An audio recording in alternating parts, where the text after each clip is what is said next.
एक पोस्ट और यूपी की राजनीति में फिर मचा बवाल। क्या कन्नौज की सांसद निधि सिर्फ एक खास मोहल्ले पर खर्च हुई? क्या विकास में जाति और धर्म के आधार पर भेदभाव हुआ? क्या गैर यादव, ओबीसी और दलितों की राजनीति को फिर हवा दी जा रही है, या फिर ये सब 2027 के विधानसभा चुनाव से पहले वोटों की नई बिसात है?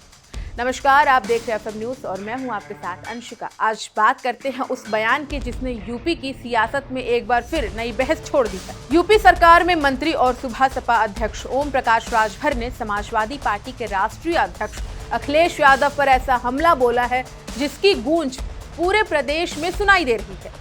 सांसद निधि से लेकर ओबीसी आरक्षण, कानून व्यवस्था, दलित राजनीति और समाजवादी पार्टी के कार्यशैली तक राजभर ने कई गंभीर आरोप लगा दिए हैं। लेकिन सवाल सिर्फ इतना नहीं है कि किसने क्या कहा, सवाल ये है कि आखिर इस बयान के पीछे की राजनीति क्या है। दरअसल यूपी की राजनीति में शब्दों के तीर अक्सर चुनावी मौसम का संकेत देते हैं और इस बार निशाने पर हैं अखिलेश यादव। ओम प्रकाश राजभर ने सोशल मीडिया प्लेटफॉर्म एक्स पर एक लंबा पोस्ट लिखते हुए अपने हमले की शुरुआत बेहद व्यंग्यात्मक अंदाज में की।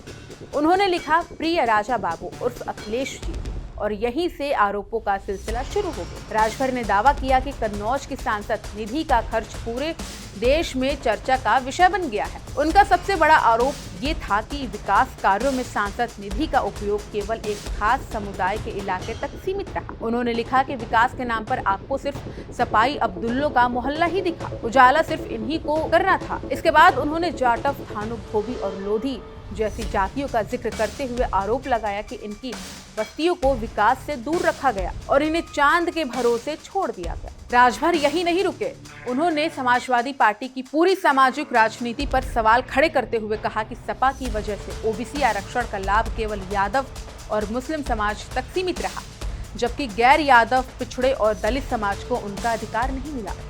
उन्होंने पाल, प्रजापति, बिंद, केटव, मलाह, राजभर, निषाद, मांझी, दर्जी, तेली, बंजारा समेत कई अति पिछड़ी जातियों का नाम लेते हुए दावा किया कि आज भी इन समाजों में बच्चे मजदूरी करने और रिक्शा चलाने और ढाबों पर काम करने को मजबूर है। उन्होंने ये भी कहा कि और आरोप लगाया कि समाजवादी पार्टी की सरकार के 13 साल में इन वर्गों की दो पीढ़ियां बर्बाद हो गई। इसके बाद राजभर ने कानून व्यवस्था को भी मुद्दा बनाया। उन्होंने मुरादाबाद और बांदा का जिक्र करते हुए आरोप लगाया कि उनके समाज की महिलाओं के साथ बदसलूकी की जा रही है और सपा से जुड़े लोग धमका रहे हैं। उन्होंने ये भी कहा कि अगर कोई नेता समाजवादी पार्टी छोड़ना चाहता है तो उसे डराया और दबाव में रखने की कोशिश की जाती है। राजभर ने अखिलेश यादव से कहा कि अगर कोई पार्टी छोड़ना चाहता है तो उसे जाने दीजिए, आखिर कब तक डराकर लोगों को रोका जाएगा। इसके बाद उन्होंने सीधे अखिलेश यादव को चुनौती देते हुए कहा कि अगर परेशानी ओम प्रकाश राजभर से है तो लड़ाई भी उन्हीं से लड़िए, उनके समाज को मत डराइए। उन्होंने दावा किया कि गैर यादव, ओबीसी और दलित समाज के अधिकारों के लिए जरूरत पड़ी तो वो जान दे देंगे। अपने बयान के अंत में राजभर ने बड़ा राजनीतिक दावा भी किया। उन्होंने कहा कि गुंडई से समाजवादी पार्टी नहीं बचेगी। अगर पार्टी बचानी है तो पहले खुद में और फिर अपनी पार्टी में सुधार करना होगा। यहाँ तक कि उन्होंने ये भी कह दिया कि समाजवादी पार्टी टूटकर रहेगी। अब सवाल उठता है कि क्या ये सिर्फ एक राजनीतिक बयान है या फिर इसके पीछे कोई बड़ी रणनीति छिपी हुई है। दरअसल यूपी की राजनीति में गैर यादव ओबीसी वोट बैंक सबसे अहम चुनावी समीकरणों में से एक बन चुका है। 2014 के बाद भारतीय जनता पार्टी ने राजभर, निषाद, कुर्मी, लोध, मौर्य, सैनी, कश्यप और कई अन्य गैर यादव पिछड़ी जातियों को अपने साथ जोड़ने की रणनीति पर लगातार काम किया है। दूसरी ओर समाजवादी पार्टी लंबे समय तक यादव मुस्लिम गठजोड़ की पार्टी मानी जाती रही। हालांकि पिछले कुछ वर्षों में अखिलेश यादव पीडीए यानी पिछड़ा, दलित और अल्पसंख्यक के नए सामाजिक समीकरण पर जोर दे रहे हैं। ऐसे में राजनीतिक विशेषज्ञों का मानना है कि अगर ओम प्रकाश राजभर का यह हमला सीधे इसी सामाजिक समीकरण को चुनौती देने की कोशिश कर रहा है। सांसद निधि का मुद्दा सिर्फ विकास का सवाल नहीं है, बल्कि राजनीतिक प्रतिनिधित्व और राजनीतिक संदेश का भी सवाल बन चुका है। कन्नौज समाजवादी पार्टी का मजबूत गढ़ माना जाता है और अगर उसी लोकसभा क्षेत्र के विकास कार्यों पर सवाल उठते हैं तो उसका असर पूरे प्रदेश की राजनीति पर पड़ सकता है। गौर करने वाली बात यह है कि ओम प्रकाश राजभर और अखिलेश यादव के राजनीतिक रिश्तों में पहले भी कई उतार चढ़ाव आए हैं। कभी दोनों साथ रहे, फिर अलग हुए, फिर राजनीतिक रास्ते बदले और आज दोनों अलग अलग खेमों में हैं। ऐसे में ये बयान केवल राजनीतिक हमला नहीं बल्कि आने वाले चुनावों की तैयारी का हिस्सा भी माना जा रहा है।